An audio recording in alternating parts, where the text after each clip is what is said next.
सभी को जय हिंद जय भारत। आपको अगर पहली बार में ही भर्ती होना है तो सबसे पहले तो आपको 3 से 6 महीने तक कड़ी मेहनत करनी होगी। 12 महीने आपको रेगुलर कड़ी मेहनत करने की ज़रूरत नहीं है। और आपको एक बात अच्छी तरह पता होनी चाहिए जब आप आर्मी की तैयारी करने के लिए मैदान में उतरते हो कि मुझे 1 साल में सिर्फ एक मौका मिलने वाला है और 17.5 से लेकर 21 वर्ष की उम्र तक मुझे सिर्फ जीडी में भर्ती होने का मौका मिल पाएगा। इसलिए एक बात हमेशा याद रखें कि मुझे तैयारी उसी अनुरूप करनी है कि एक बार मुझे 1 साल में मौका मिलने वाला है। तो जब आप रनिंग करते हो तो सबसे पहले आपके जूते जो हैं वो एकदम अच्छे बढ़िया क्वालिटी के होने चाहिए। आपको शाम को रनिंग करने के बजाय मॉर्निंग में रनिंग करनी चाहिए, क्योंकि अगर आप मॉर्निंग में रनिंग करते हो तो आर्मी के शेड्यूल में भी हमेशा आर्मी रेस जो है मॉर्निंग में ही करवाई जाती है। आप अगर शाम को रनिंग करते हो तो आपको खाना खाने के 3 से 4 घंटे बाद में रनिंग करनी चाहिए। और जो पानी पीने का जो समय है वो दौड़ से आधा घंटा पहले आप 1-2 गिलास पानी पी सकते हैं। अगर आधे घंटे के दरमियान आपको पानी पीना है तो 1-2 घूंट आप पानी पी सकते हैं, इससे ज़्यादा आप पानी मत पीजिएगा। सांस की बात रही तो आप नाक से भी सांस ले सकते हैं, मुंह से भी सांस ले सकते हैं। ये इंसान की हैबिट पे होता है, लेकिन बेटर ये रहता है कि आप नाक से ही सांस लें। एक दिन में आपकी स्पीड नहीं बन पाएगी, आपको हर रोज़ दौड़ करनी होगी। जैसे आप पहले दिन रेस करने गए और आप चाहते हो कि एक ही दिन में मैं 1600 मीटर रेस 5 मिनट में क्लियर कर दूं, तो ऐसा नहीं होने वाला है। आपको मेहनत करनी होगी 2 से 3 महीने, कम से कम 2 से 3 किलोमीटर आप हर रोज़ दौड़िए। उसके बाद में आप स्पीड के बारे में सोचिए। पहली बार में अगर आपको मेहनत करनी है तो इन स्टेप्स को आपको फॉलो करना ही होगा। और हमेशा दौड़ करने के बाद में आपको रिलैक्स एक्सरसाइज करना बहुत ज़रूरी है। आप बटरफ्लाई कर सकते हो, पैर ज़मीन पे आराम से बैठ के पिंडियाँ मार सकते हो। ये एक्सरसाइज करना बहुत ज़रूरी होता है, क्योंकि रेगुलर रनिंग करने की वजह से जो हमारे पैरों की नसें हैं वो बाहर आने लग जाती है। इसलिए जो बहाने हैं ना, रेस करते ही जैसे मुझे दूध लेके आना है, मैं स्कूल के लेट हो रहा हूँ, मैं कॉलेज के लिए लेट हो रहा हूँ, तो ये जो बहाने हैं ये छोड़िए और रनिंग के बाद हमेशा आप पैर ज़रूर ज़मीन पे मारिए। और एक डाइट का विशेष ख्याल रखिए। पॉइंट नंबर 2 डाइट ही है, क्योंकि अगर आपको अच्छा स्टेमिना बनाना है, आप चाहते हैं कि 1-2 राउंड के बाद मैं ना थकूं, मैं कंटिन्यू रेस करता रहूं, तो उसके लिए आपका जो डाइट शेड्यूल है वो बहुत अच्छा होना चाहिए। डाइट का मैंने वीडियो जो है लिंक डिस्क्रिप्शन में दे रखा है। ये वीडियो ख़त्म होने के बाद आप डिस्क्रिप्शन चेक करेंगे, वहाँ पे आपको बहुत से वीडियो ऐसे मिलेंगे जो आपके लिए बहुत कारगर साबित होंगे और आप पहली बार में ही जो इंडियन आर्मी है उसकी रेस जो है वो फाइट कर पाएंगे।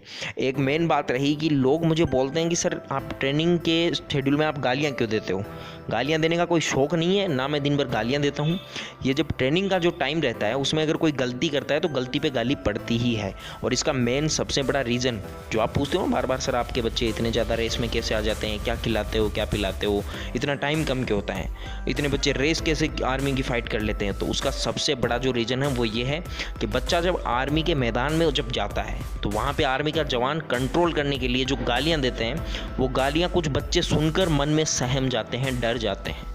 लेकिन अगर वही चीज़ इन्हें यहाँ ट्रेनिंग में अगर पता हो कि गाली तो पड़नी ही है, तो वो बच्चा वहाँ पे 20% बेटर परफॉर्म करता है। तो आज के बाद मुझे मत बोलना कि सर आप ये गालियाँ क्यों देते हो, ठीक है।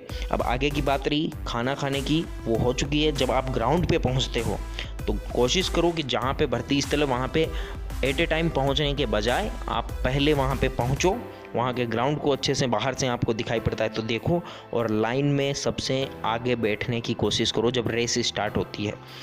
लाइन में अगर आगे आपका नंबर नहीं आता है, बीच में आ रहा है या पीछे आ रहा है, तो उस समय आपको क्या करना है उसका वीडियो का लिंक भी डिस्क्रिप्शन में दिया हुआ है। पहले और दूसरे चक्कर में आप होश ना खोएं, उसमें आप पूरे शरीर पे कंट्रोल रखें। आपको अपना, अगर आपने रेस 3 से 6 महीने की है तो आपको अच्छे से पता है कि पहले और दूसरे चक्कर में मुझे क्या करना है, तीसरे चौथे में मुझे क्या करना है। और एक मेन बात, हमेशा चौकन्ना रहिए। जब भी 300 बच्चों में 400 बच्चों की भीड़ में आप रेस करने के लिए बैठते हो तो आसपास जितने भी बच्चे बैठे हैं उनको बोल, भाई हाथ पैर अपने समेट के रख, इधर उधर करने की कोशिश की, तेरे भी टूटेंगे और मेरे भी टूट जाएंगे। और अपने आप पे फुल विश्वास रखें कि रेस में क्लियर करके ही जाऊंगा, क्योंकि मैंने 6 महीने, मैंने 3 महीने अपनी हार्ड जो अपना जो 100% है वो मैंने अपनी रेस को दिया है। तो कोई माई का लाल पैदा नहीं हुआ जो मुझे अपनी रेस में ना आने से रोक सके, क्योंकि मैंने मेहनत की है। मैं घर से मुँह धो के उठ के आने वालों में से नहीं हूँ। मैंने मेहनत की है, कड़ी मेहनत की है। एक रेस करते वक्त आर्मी के ग्राउंड पे आप सपोर्टर ना रखें, पर जब घर पे रनिंग करते हैं तो सपोर्टर का यूज़ आप ज़रूर करें। बात रही रेस क्लियर होने के बाद में बीम की और चेस्ट की, तो वो तैयारी बहुत आसान है। काफ़ी मैंने वीडियो भी बना रखे हैं, वो भी आप देख सकते हैं। पुलअप और आपकी जो चेस्ट है वो उसका हो जाएगा। मेडिकल की टेंशन करना आप 1% भी छोड़ दें, क्योंकि इसमें आप कुछ नहीं कर सकते। अगर आपको कोई परमानेंट डिजीज़ है तो आपको पॉइंट मिलने वाला ही है। अगर कोई टेम्परेरी है तो वो आपको रेफ़र करते हैं, रेफ़र करने के बाद आप इलाज करवा सकते हैं उस चीज़ का। जैसे बोलने में हकलाते हैं अपन, उसका इलाज हो सकता है। उंगली टेढ़ी है, उसका इलाज हो सकता है। तो ऐसी चीज़ें जिनका इलाज हो सकता है उनका इलाज आप तुरंत करवा लें, पहले करवा लें या बाद में करवा लें। एक सबसे बड़ी बात ये रही कि हम एक हड़बड़ाहट रहती है जिसकी वजह से हमारा माइंड जो है बहुत डिस्टर्ब रहता है।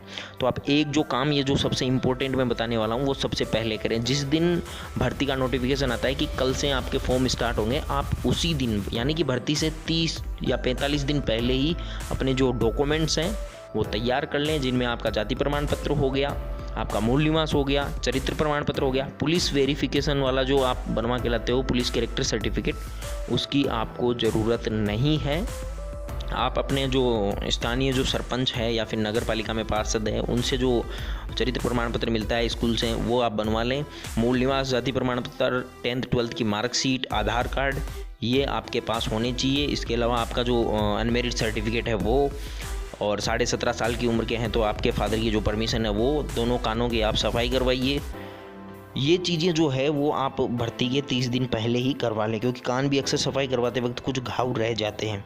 अब लास्ट में बात रहती है मेडिकल के बाद में रिटर्न की, तो इतनी ज़्यादा आपको घबराने वाली बात नहीं है, क्योंकि जो आर्मी का जो एग्ज़ाम होता है वो 10th लेवल के स्तर पे होता है, यानी कि आपको 10th लेवल के स्टैंडर्ड की तैयारी करनी। लेकिन हम IPS IAS की तैयारी करने में लग जाते हैं, उस वजह से हम हर बार मात खा जाते हैं। हमें मॉर्निंग में और इवनिंग में एक बार 1 घंटे का जो आर्मी का जो प्रैक्टिस जो पेपर रहता है वो सुबह शाम हमको क्लियर करना चाहिए, उनके नोट्स बनाने चाहिए। और 10th लेवल की मैथ और जो साइंस है उसकी हमें बेटर तैयारी करनी चाहिए, ना कि जीके की। हम जीके की बुक लेके बैठ जाते हैं और 5-5 10-10 हज़ार क्वेश्चन पढ़ते रहते हैं। उम्मीद करता हूँ वीडियो पसंद आया। अगर आपके कोई सवाल हैं, आपको किसी अन्य पर वीडियो चाहिए तो आप कमेंट करके मुझे बताइए। लाइक और शेयर करना ना भूलें। जय हिंद, जय Bharat, love you all, Bharat माता की जय।